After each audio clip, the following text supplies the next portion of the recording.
Għal kull persuna qiegħda, il-Gvern ħoloq 9 postijiet tax-xogħol ġodda. Sar dan il-Prim Ministru Joseph Muscat. Għal kull persuna aktar li kien hemm qiegħda tirreġistra fil-reġistru tal-qatt, dan il-Gvern ħoloq jew għen biex inħolqu 9 postijiet tax-xogħol ġodda. F'Għawdex ħloqna f'sena aktar minn 200 post tax-xogħol ġdid.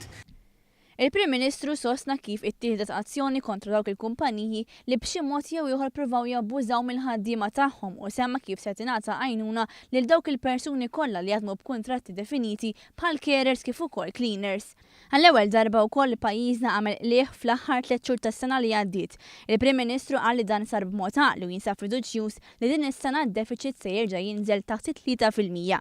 Meta mistoqsi mill-ġurnalista Norma Saliba dwar il-qasam tal-enerġija, il-Prim Ministru sostna kif il-miri Ewropej ma kienux ser jintlaħqu li kieku pajjiżna baqa' jagħmel użu mill-heavy fuel oil. Aħna minflok kif jista' jgħid Charles li kien chairman tal-Enemalta sal-ġimgħa li għaddiet, dawwarna totalment il-mod ta' kif nkunu qegħdin noħolqu l-enerġija tagħna mill-aktar żejt li jniġġes fid-dinja dawn fil-pajjiżi tal-Afrika biss għadhom jużawhom dan it-tip ta' żejt, il-heavy fuel oil, għall-iktar fuel li huwa nadif, jiġifieri il-gass. Fakkar kif id-dejn ta' 800 miljun euro li għandha l-Enemalta se jitnaqqas bi kważi n-nofs.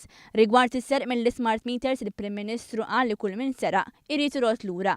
Żied jgħid li issa l-Enemalta ser tibda ddur dawk il-persuni kollha li minkejja għandhom il-meter imbabas dawn xorta baqgħu ma tkellmux. Is-saħħa kienet tema oħra li ġiet diskussa f'din l-attività politika. Il-Prim Ministru fakkar il-ftehim li sar bejn il-Gvern u sptarijiet privati li se jwassal biex persuni li ilhom iktar minn sena jistennew biex jagħmlu test tal-MRI jinqdew mingħajr ħafna iktar dewmien.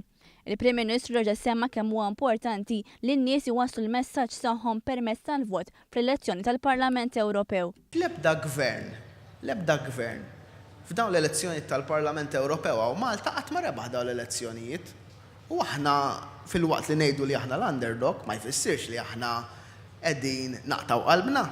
Aħna jien ngħid iridu nkunu l-ewwel gvern inġibu maġġoranza ta' voti fl-elezzjonijiet tal-Parlament Ewropew fl-24 ta' Mejju li ġej.